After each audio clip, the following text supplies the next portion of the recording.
Welcome, adventurer. Let us continue our journey into the past and delve into the news of the Japanese arcade industry of March 1979. For you, our dedicated listener, this deep dive, well, it bypasses the usual summaries. We're jumping straight into the heart of the action. We'll bring you the latest, most fascinating updates directly from key players like Sega, Nintendo, Taito, Namco, and yeah, their competitors too. We'll uncover some surprising facts, highlight critical industry trends, and share just enough unexpected insights. Think of it as a shortcut, really, to being truly well-informed about this remarkable moment in gaming history. It really is a fascinating snapshot, March 79. It's not just another month. You can almost see the collision happening, explosive growth, these new ethical questions popping up, and just society changing around it, all at once. That's a great way to put it. And speaking of that growth and the social impact, the Japan Amusement Machine Operators Cooperative Association, JOU, they had their meeting back in January, right? But the big news, their Outstanding Machine Awards from 1978, that really started making waves in March. It's pretty interesting to see who the industry itself decided to recognize then. Absolutely. And, well, no big shocker here, the prestigious Special Achievement Award went to Taito's Space Invaders. I mean, by this point, it was less a game, more like a cultural force, right? Totally changing everything. Space Invaders, yeah. You couldn't escape it. But the most outstanding award, that went to Pop Top from Hope, which, isn't exactly a household name today, is it? Maybe not for everyone, no. But clearly Pop Top was a big deal for operators back then. There were others, too. PN Engineering's Piccadilly Flipper, Namco's Shiotaro, and Kanto Amusement Industries Supercar. Okay, the Piccadilly Flipper. Now, that's where things got a bit sticky, wasn't there? Some controversy around that one? Oh, definitely. The JOU Secretary General, Morita, he came right out and said it was not desirable, his reasoning, that it could easily lead to gambling. And this wasn't just about one machine, it sort of exposed this fundamental question for the arcades. Are we just entertainment? Or are we getting maybe a bit too close to gambling? It was a big identity thing early on. Yeah, that line in the sand. Yeah. A really crucial moment for an industry still figuring itself out. And staying on ethics, the JOU meeting also talked about sales practices.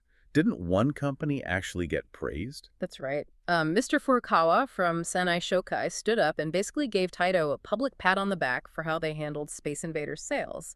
He specifically mentioned they didn't do that thing, that undesirable sales method of bundling the hot game with, less popular ones. Apparently some other manufacturers were doing that. So Taito choosing not to. That was seen as a really positive move, a big deal. So Taito wasn't just leading with the game itself, but how they sold it too. Shows why they became such a giant. It really points to the industry trying to maybe professionalize a bit, address some of these internal criticisms even while it's booming. And that kind of self-regulation thinking became even more important when the external pressures started building. Ah, yes, the external pressures. And they were definitely building. The whole regulatory landscape was shifting, especially around kids. Youth protection.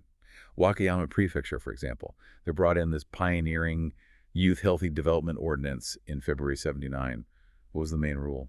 Well, it actually took effect in January 79, but yeah, it was groundbreaking. It was an outright ban. Anyone under 18 prohibited from entering places with metal games, the ones that give out tokens or chips you can use to play more. And they had to have signs up, legally required, saying just that. The whole point was explicit. Stop juvenile delinquency, stop kids misspending money. An outright ban for minors. Full stop. That is strict. It was. And the ordinance didn't stop there. It also brought in a province-wide curfew. Minors couldn't be in any entertainment business between 11 p.m. and 6 a.m. So, yeah, pretty comprehensive. Wow. Okay, that's a major change for operators. How did that law stack up against the industry's own rules? Like the All Japan Amusement Machine Association, the JAA, they had their own middle game arcade operation standards, right? Right. And that highlights a really key difference, a crucial nuance. Wakayama's law. Total ban for minors around metal games.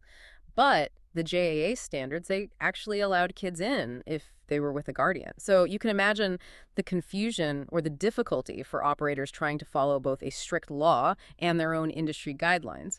Often meant they had to go with the stricter rule. Yeah, forces their hand. So this push for responsibility. Were other areas doing similar things, maybe self-regulating? They were. The Hyogo prefectural branch of the JAA, for instance, they launched their own campaign called the Metal Game Arcade Patrol Standards, started February 26th. Now, this wasn't law. It was an industry thing, a self-regulation push. apparently prompted by a rise in kids stealing linked to metal games. Their goal was, and this is a quote, environmental purification, basically trying to clean up the image through cooperation. Environmental purification. Strong words. This whole metal game debate, the youth access issue, it shows just how early the arcade world had to deal with its public image. And it raises a question for you listening now. How does any industry really balance that drive for growth with its, responsibility to the community? It's clear, even back then, arcades weren't operating in some kind of bubble. Precisely. These rules, whether they were laws or industry codes, they show an awareness that these games, these machines, had real-world effects on families, on communities. Okay, let's switch gears. Let's talk about the games themselves. Yeah. Segment 3, Company Spotlights. What shiny new machines were hitting the market? Sega Enterprises, for one, they were putting out 3 new TV games. Yes, they announced Space Attack, kind of a follow-up to their earlier games like Senken Yamato. It had these distinct UFO attack rounds, showed the top 2 scores, looked pretty neat. Then there was Space Attack T4, which was just the table version of that. And the really different one was the Double Block game stand. It was this box-shaped cabinet for their Double Block game, had a color monitor, and the gameplay was about attacking the other player's base by clearing blocks. Right, so Sega hitting both the space shooter and the block breaker angles. What about Nintendo? What was Nintendo Leisure System bringing out? Nintendo rolled out Space Fever, a table game, clearly their answer to the Invader craze. It let players pick from 3 different Invader game types. And it had this interesting scoring thing. If you hit 999 points, the max, you didn't get any more replays no matter the setting. They also mentioned Block Fever, another table game. Nintendo Spin. Interesting replay mechanic, too. Okay. Nintendo. We heard they got praised for their sales tactics, but they must have had new games, too. Oh, yeah. They weren't just sitting back. They introduced Speed Race CL5. This was the latest, deluxe model of their popular driving game. Color screen, tachometer, shift lever, even an engine brake. Supported up to 5 players, showed high scores, looked pretty slick. And interestingly, they also brought out Dragon, a new pinball machine from Putrib. 4-player electronic pinball, colorful design, all the classic features. Pinball. Nice to see that still going strong. Absolutely. Shows Taito wasn't just a one-trick pony with Space Invaders. And then Namco. They were jumping on the Breakout bandwagon, but with their own twist, right? Super Breakout. Right. A Charge Breakout was huge. So how did Namco follow up? Well, Namco's Super Breakout was clever because it wasn't just one game. It was 3 variations rolled into one cabinet. Okay. What were they? First was Double Breakout. You had 2 paddles, 1 ball to start, but you could get up to 3 balls going at once, and that tripled your score. Then there was Progressive Breakout.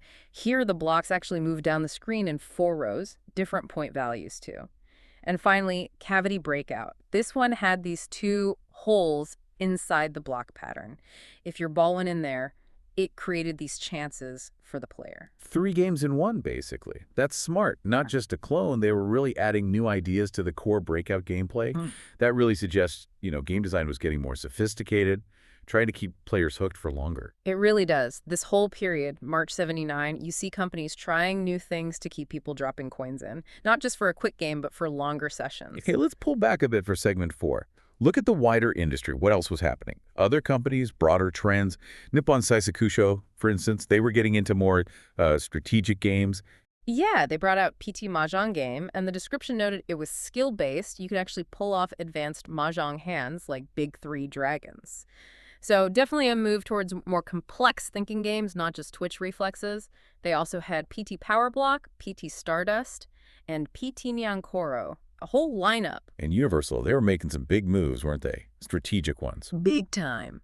They highlighted setting up overseas operations, Universal USA in Los Angeles, and they were planning an office for London, too. Clear sign that Japanese companies were starting to look globally.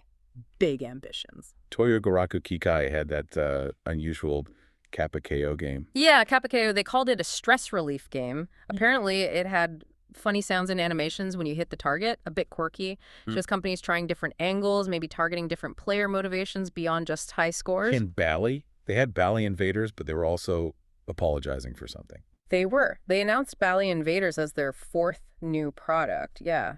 But they also had to issue an apology because deliveries of their Super King type machine were delayed. Just too many orders. Kind of shows you how hot the market was, that demand was outstripping supply for certain popular machines. Right. We also saw Tatami with Space Micon Kit, and Jatco had Spectre. Tommy's game was a block game, tabletop, had UFOs and tanks in it, looked affordable too. Jocko's Spectre was called a super space game, single board, waterproof table, kind of standard features otherwise. But Jocko was interesting because they were also involved in the Japan karaoke song contest. And get this, they sent people to visit Arrow and Schwarzkopf, the roller coaster designers. Exploring things like suspended coasters really shows how these amusement companies often had their fingers in lots of different entertainment pies. Definitely wider than just video games. Yeah. And that interconnectedness, it makes sense to look at lessons from other industries too, like the vending machine boom. Tell us about that. Yeah, this is a really powerful comparison. The Vending Machine Association released their 78 figures in March 79, and the numbers were just huge. Nearly 4 million machines across Japan. That was up like 11% year over year, and 5.5 times more than 10 years before. And the sales, over 2 trillion yen annually. What's really interesting is that beverage machines had actually overtaken ticket machines as the biggest seller. Wow. That's massive growth for essentially unattended retail. Exactly. It's a great parallel for the arcade industry, thinking about how people interact with automated machines and consumer behavior on a huge scale. But then you have the flip side, the cautionary tale, the jukebox. Ah, the jukebox. A classic icon. But its story turned out differently, didn't it? Totally different. The jukebox had its heyday, the 50s, the 60s, it was everywhere.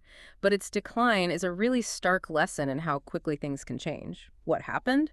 Well, television became huge. People stayed home more. They didn't hang out in places with jukeboxes as much. It fundamentally changed lifestyle patterns, as the sources put it. And even giants like Wurlitzer, they had to get out of the jukebox business by 71, though their German side kept going. A powerful reminder. Even if you're on top, you have to watch how people's habits are changing. You have to adapt. Absolutely. It's all about understanding those deep shifts in how people spend their time and money on entertainment. For the arcade industry back then, ignoring that would have been, well, risky. So this deep dive into March 1979, it shows us an industry just buzzing, right? Full of innovation, expanding like crazy. But at the same time, it's already dealing with some tricky social issues, new regulations.